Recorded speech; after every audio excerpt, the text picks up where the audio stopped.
Hello दोस्तों, मैं मोइन खान आपका स्वागत करता हूं तक्षशिला ट्यूटर के ऑनलाइन चैनल पर। तो आज हम कोई यहाँ लेक्चर की बात नहीं करेंगे, यानी कि जो आपने यूपी बोर्ड ने प्रॉपर जो सिलेबस 12th क्लास का मैथमेटिक्स का चेंज किया है यानी 30% जो रिड्यूस किया, हम उसके ऊपर बात करेंगे। प्रॉपर क्या क्या चीज़ें टॉपिक हटाए गए हैं, क्या क्या चीज़ें आपको पढ़ना है, क्या नहीं पढ़ना है। एक्चुअली PDF फॉर्म में तो हम लोगों को मिल गया है, लेकिन एक्चुअली जो PDF में लिखा है वो डिटेल से समझ में नहीं आया कई बच्चों के। मेरे पास पर्सनल कई लोगों के कमेंट आए या मैसेज आए हैं और प्रॉपर जीमेल पे भी मैसेज आए हैं, ठीक है। तो प्रॉपर उन्होंने बच्चों ने बोला जो मैं यहाँ ऑफलाइन पढ़ रहे थे और जो इस समय ऑनलाइन पढ़ रहे हैं, क्योंकि आजकल का जो माहौल चल रहा है कोविड-19 की वजह से सारी चीज़ें ऑनलाइन ही हो रही हैं। तो भाई बच्चों ने बोला कि सर इसको अच्छे से समझा दीजिए, चीज़ें क्लियर नहीं हो पा रही हैं, क्या पढ़ना है क्या छोड़ना है। तो वही आज मैं कंप्लीट पूरा डिस्कस करूँगा, क्या चीज़ें आपको पढ़नी है, क्या चीज़ें नहीं पढ़नी है, यानी कि हटाने के बाद भी क्या चीज़ें आपको माइंड में रखनी है, वो सब डीपली में बात करूँगा कि कहाँ से किसका क्या, कहाँ पर रिलेशन है, कहाँ पर कौन सी चीज़ें कैसे यूज करी जा सकती हैं, वो सब मैं डीपली बात करूँगा।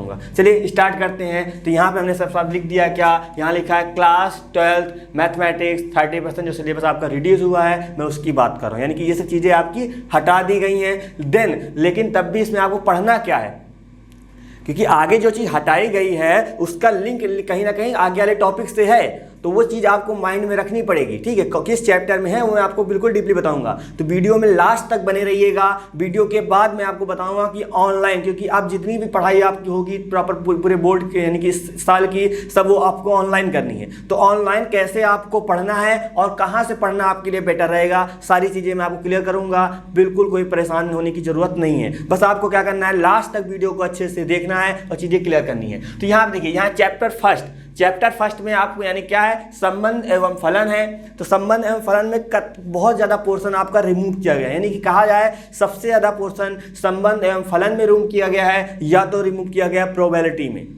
बात समझ रहे, यानी कि 2 चैप्टर ऐसे हैं जिसमें बहुत सारी चीज़ें रिमूव करी गई हैं और कई चैप्टर है उसमें से कुछ रिमूव भी नहीं किया गया है ना। तो चीज़ें थोड़ा समझिएगा। संबंध एवं फलन में यानी कौन सा टॉपिक यूज किया गया है, फलनों का संयोजन तथा व्युत्क्रमणीय फलन। अब ये समझते हैं बच्चे, ये समझ नहीं पाते हैं, क्योंकि सिंपल से यही लिखा है PDF में भी, फलनों का संयोजन क्या होता है। अब बच्चे समझ नहीं पाए। एक्चुअली जब आप NCERT अपनी बुक ओपन करेंगे तो वहाँ साफ साफ आपकी ब्लू कलर की हेडिंग लिखी है, क्या, फलनों का संयोजन एवं व्युत्क्रमणीय फलन। लेकिन मैं तब भी आपको समझा देता हूँ क्या, कि जो भी फलनों का संयोजन, यानी कि इस तरह के क्वेश्चन जो आपके फॉग करके दिए गए हो या गॉफ करके दिए गए हो, इस तरह के क्वेश्चन आपसे कभी पूछा भी गया हो, यानी कि FX अलग दे रखा है, GX अलग दे रखा है, बोला जाएगा कि फॉग निकालिए, गॉफ निकालिए, इस तरह के जो क्वेश्चन है वो आपके रिमूव कर दिए गए हैं, यानी कि इस बार वो नहीं आएंगे। तो प्रॉपर आप देख लीजिएगा, यानी कि चीजें वहां टिक मार्क कर लीजिएगा, ठीक है। अभी कौन कौन से क्वेश्चन नहीं आएंगे प्रॉपर मैं उसमें भी टिक मार्क करवा दूंगा, आपको बस करना है। यानी कि इस तरह के क्वेश्चन आपके इस बार नहीं पूछे जाएंगे, ठीक है। और एक क्वेश्चन यानी कि व्युत्क्रमणीय फलन, मतलब एक फंक्शन दिया जाता था, उस फंक्शन का आपको इनवर्स निकालना पड़ता था, यानी कि क्या, F इनवर्स निकालना पड़ता था। तो ये इस तरह की, यानी कि जब यहाँ जहाँ देखिए क्वेश्चन में F इनवर्स बोला गया है या प्रतिलोम बोला गया है फंक्शन का, वो आपसे पूछा जा रहा है चैप्टर फर्स्ट में, वो चीज़ आपको नहीं करनी है, यानी कि वो रिमूव कर दिया गया है, ठीक है। ये चीज़ें यकीन मानिए बहुत आसान थी, इसमें बच्चा नंबर ला सकता था, लेकिन ये चीज़ें क्या किया, बोर्ड ने रिमूव कर दिया गया है, ठीक है, समझिएगा। अब ये सब चीजें सर आती कहाँ कहाँ है, यानी कि एक्सरसाइज में कहाँ मिलेंगी, आपके एग्जाम्पल में कहाँ कहाँ मिलेंगे। देन सबसे पहले बात देखेंगे, ये आपकी बुक में हेडिंग लिखी होगी, हेडिंग के बाद जाएंगे उदाहरण, यानी कि हेडिंग के जस्ट बाद आपके उदाहरण होते हैं, देन आपकी एक्सरसाइज होती है ना। तो उदाहरण कौन कौन से नहीं करने हैं, क्वेश्चन नंबर यानी कि उदाहरण नंबर 15 नहीं करना है आपको, 16 नहीं करना है, 17 नहीं करना है, 18 नहीं करना है, 19 भी नहीं करना है, 20 भी नहीं करना है, 21 भी नहीं करना है, 22 भी नहीं करना है आपको, 23, 24, 25, 26, 27 या 28 ये आपके एग्जाम्पल नहीं करने हैं। क्यों, क्योंकि इन सब जो एग्जाम्पल में हैं ये वर्ड कहीं ना कहीं आए हैं या साफ साफ यहाँ पे ये दिया गया है, यानी कि कहीं ना कहीं एग्जाम्पल में आपको गॉफ फॉग के बारे में बताया गया होगा या F इनवर्स निकालना बताया गया होगा। तो ये सब चीज़ें हमको नहीं करनी है, याद रखिएगा। इन सब जो भी वर्डिंग है किसी भी क्वेश्चन में आपके सामने दिख रहा है तो प्रॉपर वो नहीं निकालना, क्योंकि अनसॉल्व सबसे मेन पॉइंट आता है। क्योंकि अनसॉल्व में क्या होता है, अनसॉल्व में सारी चीज़ें दी होती हैं, यानी कि अनसॉल्व जो भी आपके सामने इस साल का आएगा उसमें कोई चीज़ रिमूव नहीं करी जाएगी। तो याद रखिएगा, अनसॉल्व जब आप लगा रहे हैं तो उसमें से जो भी इनके टॉपिक या इनके क्वेश्चन जो इस तरह दिख रहे होंगे वो आपको बिल्कुल नहीं करने हैं। तो उम्मीद करें चीज़ें आपको बिल्कुल समझ में आई होगी। तो यहाँ बात करते हैं प्रश्नावली। प्रश्नावली 1 पॉइंट जो आपकी 3 है वो पूरी तरीके से रिमूव कर दी गई, यानी कि 1.1 आपको करना है, 1.2 आपको पूरी तरीके से करना है, लेकिन 1.3 जो आपकी प्रश्नावली है वो रिमूव कर दी गई है, उसको आपको नहीं करना। क्यों? क्योंकि उसमें भी इन सब के बारे में बताया गया था, सारे क्वेश्चन थे, इसलिए आपको नहीं करना है। अब आते हैं द्विआधारी संक्रियाएं। ये भी आपका चैप्टर फर्स्ट का टॉपिक है। यहाँ से क्वेश्चन आपका 5 नंबर का आता ही आता था या 4 नंबर का दिया जाता था, लेकिन यहाँ पे रिमूव कर दिया गया है। और इसमें कौन कौन सी चीज़ें आती हैं, उदाहरण नंबर 29 में भी ये दिया गया है, 30 में भी दिया गया है, 31 में, 32 में, 33 में, 34 में भी दिया गया है, 35 में, 36 में भी दिया गया है, 37, 38, 39 और 40 में भी दिया गया है। यानी कि 20 से लेके 40 तक जो के उदाहरण हैं उसमें कहीं ना कहीं द्विआधारी संख्याएं पूछी गई हैं, जो कि आपको नहीं करना है। इस बार से ये रिमूव कर दिया गया है। तो बात है प्रश्नावली 1.4 भी पूरी तरीके से रिमूव कर दी गई है, क्योंकि ये जो प्रश्नावली है ये आपकी द्विआधारी संक्रियाओं पे निरूपित करती है। ठीक है, तो आपको यहाँ पे चीजें हटा देनी है। अब बात करते हैं हम विविध की। विविध में कौन को, यानी कि उदाहरण भी आपकी विविध से पहले उदाहरण तो होते हैं, तो उदाहरण आपको क्या 45 और 49 नंबर उदाहरण नहीं करना है, क्योंकि विविध में जो उदाहरण होते हैं वो कई टॉपिक्स और आते हैं। यानी कि 1.1 वाली एक्सरसाइज के पहले वाले भी होंगे, 1.2 वाली एक्सरसाइज के पहले वाले होंगे, वो तो आपको करनी है। लेकिन कहने का मतलब विविध में वो सब चीजें नहीं करनी है जो इनसे रिलेटेड हो, यानी कि संयोजन, व्युत्क्रम की बात कर रहे हो, द्विआधारी की बात कर रहे हो, वो चीजें आपको नहीं करनी है। विविध में आते प्रश्नावली यहाँ लिखा है क्या 1, 2, 3, 6, 7, 9, 11, 12 और 13, 14, 18, 19 क्वेश्चन आपको नहीं करने विविध के, और जो बचे हैं वो आप कर सकते हैं प्रैक्टिस के लिए। तो उम्मीद करें चैप्टर फर्स्ट आपको पूरी अच्छे तरीके से समझ में आया होगा, क्या करना है क्या नहीं करना है। तो याद रखिएगा, मैं फिर से रिपीट कर रहा हूँ, ये वर्ड किसी भी क्वेश्चन में लिखे हैं तो वो क्वेश्चन इस बार आपके बोर्ड एग्जाम में नहीं आएंगे, आयोग ने बोल दिया, यानी कि यूपी बोर्ड ने बोल दिया है। ठीक है, अब बात करते हैं चैप्टर सेकंड की। तो चैप्टर सेकंड में कुछ चीजें हटाई गई जिसको देखते हुए मुझे बहुत हंसी आ रही है। समझिएगा क्यों हंसी आ रही है, अभी आप खुद ही हंसेंगे। एक्चुअली ये क्या चीज इन्होंने किया है, कहने का मतलब मेरा ये है कि ऐसा हटाया गया है जैसे ये लोग, उनको पता ही नहीं था चीजें क्या है। कहते नहीं सुबह उठे और हमको कोई काम दे दिया गया है, क्योंकि हम प्रिपेयर थे ही नहीं, तो वहां जाएंगे जैसे पाएंगे वैसे काम करेंगे। तो वही काम इन्होंने भी किया है। जिसने भी ये सिलेबस हटाया है वो सुबह उठाया और चला गया है, यानी कि उसको दिमाग में आया नहीं कि बच्चे को क्या देना है क्या नहीं देना है, मतलब जैसी मर्जी है वैसे हटा दिया गया। अरे भैया हमको बुला लेते, 2-3 करोड़ रुपए दे देते तो हम भी कर देते यार। अरे 2-3 करोड़ ने तो 2 ही लाख दे देते, हम लोग कर देते आराम से। चीजें पता है इतना सिस्टमेटिक ढंग से रखते कि बच्चे कोई प्रॉब्लम तो ना हो। अब आते हैं यहाँ समझते हैं, यहाँ पे हमने ये बात क्यों मैं बोल रहा हूँ। तो यहाँ समझिएगा, यहाँ लिखा है चैप्टर सेकंड प्रतिलोम त्रिकोणमिति फलन। तो इसमें लिखा है प्रतिलोम त्रिकोणमिति फलनों का आलेख। चलिए ठीक है, आलेख मतलब कहने का मतलब ये है कि जो आपके पास साइन इनवर्स का ग्राफ आता था, sine inverse x plus cos inverse x, यानी कि इस तरह के जो क्वेश्चन होते हैं, sine inverse x, cos inverse, tan inverse x, इनके जो प्रॉपर देखिए ग्राफ बने हुए हैं।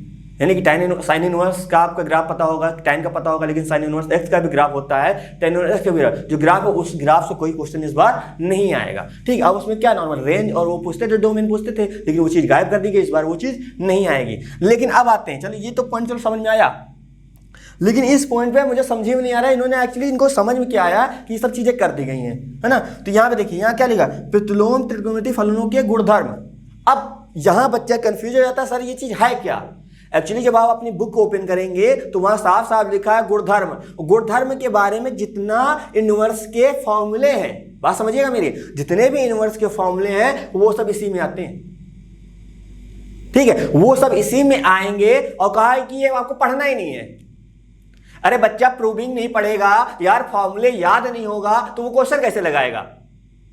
कुछ ना कुछ तो माइंड में होना चाहिए ना उनके। जब बच्चा प्रूविंग पढ़ेगा ही नहीं, उसको फॉर्मूले याद नहीं होगा, क्योंकि प्रूविंग इसलिए कराई जाती है कि बच्चे को याद हो जाए कि कैसे कैसे चीजें करनी है, क्योंकि उसी भी यहाँ पे हमको क्वेश्चन करना है। और बच्चे से कह रहे हो आप प्रूविंग ना पढ़ो और क्वेश्चन लगाओ, ये क्या मामला है, कुछ समझ में नहीं आई बात। तो इसीलिए मैं कह रहा था कि मतलब समझ नहीं आया है, सुबह उठे हैं और जाके सिलेबस चेंज कर दिया है। यानी कि कोई तरीका नहीं था कैसे अप्लाई करना, कैसे कोई सोच नहीं थी इनकी, बस सिलेबस को चेंज करना है, बस सिलेबस को चेंज कर दिया गया है।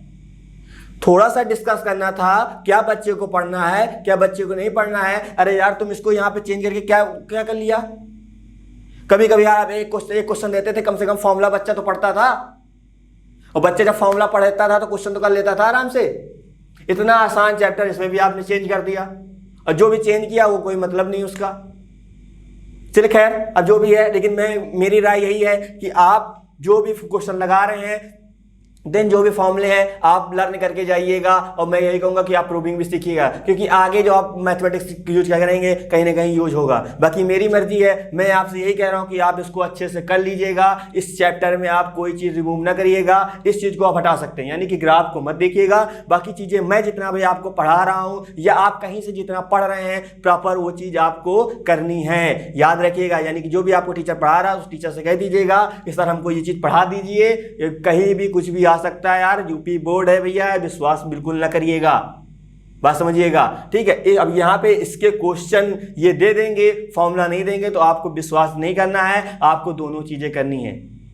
कम से कम कुछ आएगा, हम करेंगे तो ठीक है। तो मेरे हिसाब के अकॉर्डिंग आप पढ़ लीजिएगा, ज़्यादा बेटर रहेगा। और मैंने अपने बच्चों को ये पढ़ा दिया है, मैंने अपने बच्चों को इसलिए पढ़ा दिया क्योंकि उनको सारी चीज़ें क्लियर हो जाए यार, क्योंकि वो हायर मैथमेटिक्स पढ़ेंगे या प्रॉपर आगे पढ़ें या ना पढ़ें, लेकिन प्रॉपर उनके माइंड में रहेगा, तो कम से कम कोई कुछ पूछेगा तो माइंड में रहेगा कि हाँ ये हमने चीज़ें पढ़ी थी, ऐसे किया था, ठीक है। तो नॉलेज के लिए पढ़िए, नंबर अपने आप से आ जाएंगे, उसकी टेंशन ना लीजिएगा, ठीक है। टाइम भी बहुत है। अब बात करते हैं चैप्टर 5 में। चैप्टर 3 में और चैप्टर 4 में कोई चीज़ हटाई नहीं गई है, यानी कि उसमें हटाने वाला भी कोई नहीं था, वहाँ पे हटाया भी नहीं गया, ठीक है। हटा देते तो क्या होता, जो आपके प्रॉपर फिक्स जो मार्क्स हैं वो गायब कर दिए जाते, ठीक। अच्छा हुआ वहाँ से नहीं हटाया, ठीक है। अब आते हैं चैप्टर 5 में। यहाँ सांतत्य और अवकलनीयता में, सांतत्य और अवकलनीयता में केवल आपके 2 टॉपिक हटाए गए हैं, यानी कहने का मतलब एक एक्सरसाइज आपकी रिमूव करी गई। कौन कौन सी, बिल्कुल आप लास्ट में जाएंगे बुक में, स्टार्टिंग का क्या, यानी कि रोले का प्रमेय आपका हटा दिया गया है और माध्यमान प्रमेय आपकी हटा दी गई है, और इन दोनों से रिलेटेड जो एक्सरसाइज है 5.8 वो पूरी तरीके से हटा दी गई, क्योंकि इसमें इन दोनों के ही क्वेश्चन है। तो आपको रोले थ्योरम और माध्यमान थ्योरम नहीं पढ़ के जाना है इस बार, और ये आपकी एक्सरसाइज भी नहीं करके जाना है, ठीक है। तो ये चीज़ें उन्होंने बोली गई, हटा दी गई है, तो प्रॉपर पूरा कॉन्सेप्ट है, तो आप इसको रिमूव कर सकते हैं। लेकिन मैं इसलिए ये नहीं कह रहा हूँ क्योंकि इसमें पूरा कॉन्सेप्ट नहीं हटाया गया था। उन्होंने कहा खाली फॉर्मूले है कि हम प्रूविंग नहीं देंगे आपको, लेकिन हम क्वेश्चन देंगे, तो जब तक फॉर्मूले याद नहीं करोगे क्वेश्चन कहाँ कर पाओगे, है ना। तो चीज़ें आपको माइंड में रखनी है। तो आपको उम्मीद करें सारी चीज़ें अच्छे से समझ में आ गई होंगी। देन तब भी लगता है कुछ डाउट है, देन आपको दिए गए नंबर पर कॉल करके हमसे डाउट क्लियर कर सकते हैं, ठीक है। अब बात करते हैं चैप्टर 10 पे आते हैं। चैप्टर 10 आपको पता है क्या होगा, सदिश बीजगणितीय होगा। तो उम्मीद करें आपने बुक ओपन करी होगी, ठीक है, या आप देख भी रहे हैं वीडियो, कोई दिक्कत की बात नहीं है, इसको नोट करने की कोई जरूरत नहीं है। देन आपकी ये जो जितना भी लिखा है इसकी आपको PDF आपको मिल जाएगी डिस्क्रिप्शन में, वहां से आप डाउनलोड कर लीजिएगा, ठीक है। तो यहाँ पे इसमें चैप्टर 10 में क्या हटाया गया है, सदिशों का त्रिगुणन। अब यहाँ बच्चा समझ नहीं पाता सर एक्चुअली ये है क्या। एक्चुअली ये चैप्टर के स्टार्टिंग में नहीं दे रखा है आपको, एक चैप्टर से एक स्टार्टिंग में नहीं दे रखा है। ये आपकी जो आंसर जो यहाँ पे आपके उत्तर माला होते हैं, उत्तर माला के बाद आपकी एक्सरसाइज होती है, उसको पूरक सामग्री कहते हैं हम लोग। क्या कहते हैं, पूरक सामग्री कहते हैं। पूरक सामग्री में जाके ये आपका सदिशों का त्रिगुणन है, ठीक है। तो वो चीज वहां से हटा दी गई है। तो आपको एक्सरसाइज यानी कि स्टार्टिंग चैप्टर में आपको कोई चीज रिमूव नहीं करनी है, सारी चीजें पढ़नी है, कोई चीज रिमूव नहीं करिएगा। त्रिगुणन आपको पूरक सामग्री में दे रखा है, तो वो चीज आपको वहां से नहीं करनी है, लेकिन आपको सब कुछ पढ़ना है। अब बात करेंगे चैप्टर 11 की। तो चैप्टर 11 यानी क्या, त्रिविमीय ज्यामिति, ठीक है। तो इसमें भी मतलब इर्रेलेवेंट कुछ भी हटा दिया गया, कैसे भी करके हटा दो। ये क्या मतलब यार सिस्टम है, कुछ समझ में नहीं आया। मतलब कुछ भी कहीं का भी हो हटा दो। मैं समझ में नहीं आया कि बच्चा क्या करेगा क्या नहीं करेगा। अरे भैया जब तक बच्चे को आप जड़ तक बताओगे नहीं तो चीजें कैसे कर पाओगे यार। कहने का मेरा मतलब है कि इसमें क्या क्या हटाया गया, 2 रेखाओं के मध्य कोण, बात समझिएगा। उन्होंने कोण हटा दिया है, बोला गया कोण हटा दे, या तो बोल दो कि कोण हमने हटाया है और कोण की जितनी प्रॉपर्टी थी वो हमने हटा दी है। आपने वो तो कहीं नहीं मेंशन नहीं किया PDF में आपने जो दिया है, उन्हें बोला कि कोण हटा दिया हमने। अब कोण हटाने का मतलब ये है कि जो cos थीटा इक्वल टू लिखते थे आप लोग क्या, A1 A2 plus B1 B2 plus C1 C2 upon में अंडर रूट A1 का स्क्वायर B1 का स्क्वायर प्लस C1 का स्क्वायर अंडर रूट A2 का स्क्वायर B2 का स्क्वायर C2 का स्क्वायर, ये चीज आपकी हटाई गई है। लेकिन उन्होंने ये नहीं कहा है कि A1.A2 plus B1.B2 plus C1.C2 equal to 0, A1 upon A2 equal to B1 upon B2 equal to C1 upon C2, ये चीज नहीं हटाई गई है क्योंकि इन्होंने मेंशन नहीं किया है। और जब मेंशन नहीं किया है तो आपको पढ़ना है। यानी कहने का मतलब है कि ऊपर ऊपर सर काट दिया है लेकिन पैर अभी भी सलामत है। कह रहे हैं चलो, तो कहां चल पाएगा जब उसको दिखाई नहीं देगा तो चलेगा कहां से। यही बात यहां पे है। उन्होंने बोला है कि रेखाओं के मध्य कोण हमने हटा दिया है, लेकिन जो कोण का यूज है, जो प्रॉपर्टी है, वो आपको पढ़नी है। तो यार कैसे होगा, तो मेरी राय यही है कि बच्चा कुछ नहीं है, छोटे से कॉन्सेप्ट हैं ये, आप पढ़ लीजिएगा, काम आएंगे आपके आगे भी और यहाँ भी।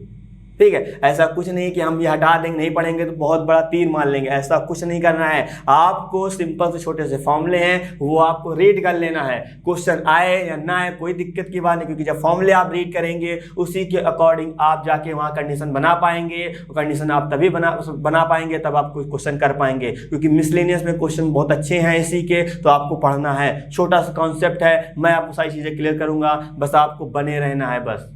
ठीक है, अगर आप मुझसे नहीं भी पढ़ रहे हैं कोई दिक्कत की बात नहीं, तो आप हमसे कॉन्टेक्ट कर से हमसे ऐड हो सकते हैं। ठीक है, चीज़ें बिल्कुल क्लियर करी जाएंगी, बस आपको सारी चीज़ें देखना है।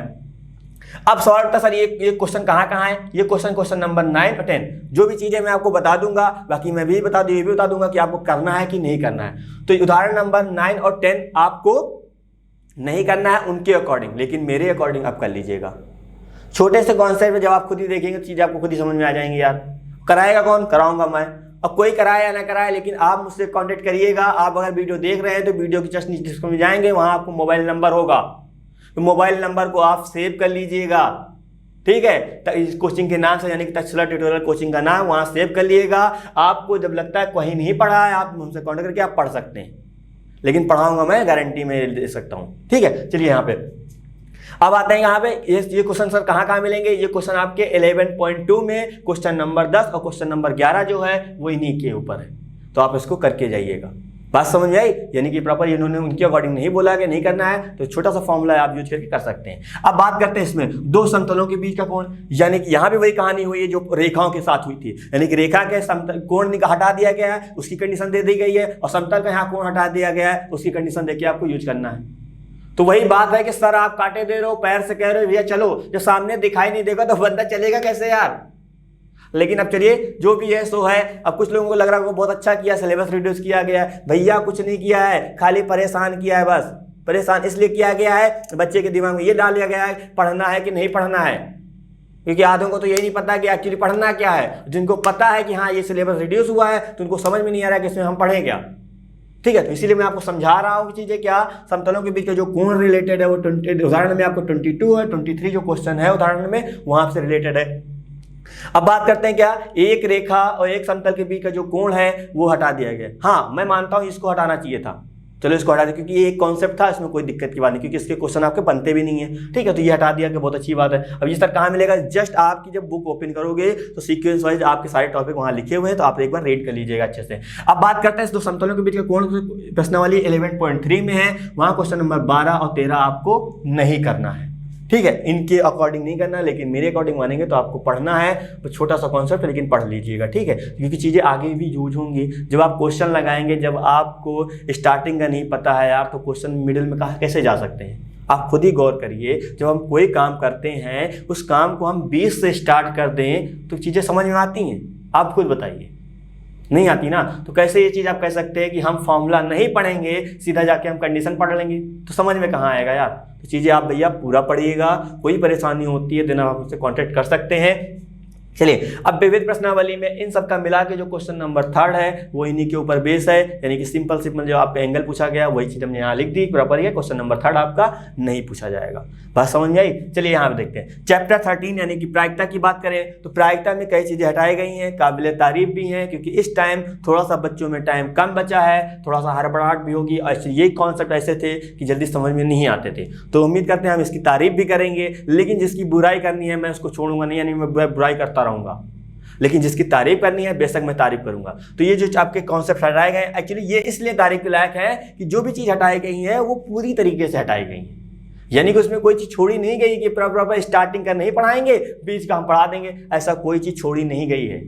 बात समझ रहे हैं मेरी बात। तो इसलिए काबिल तारीफ है, यानी कि जो चीज़ हटाया गया पूरी तरीके से हटाएगा, मतलब कोई डाउट नहीं है आएगा कि नहीं आएगा, कोई डाउट नहीं। क्या दिक्कत है इसमें, एक्सरसाइज 13.1 आपको पूरी करनी है, एक्सरसाइज 13.2 आपको पूरी करनी है, एक्सरसाइज 13.3 आपको पूरी करनी है, यानी कि इसमें भी आपको कुछ छोड़ना नहीं है।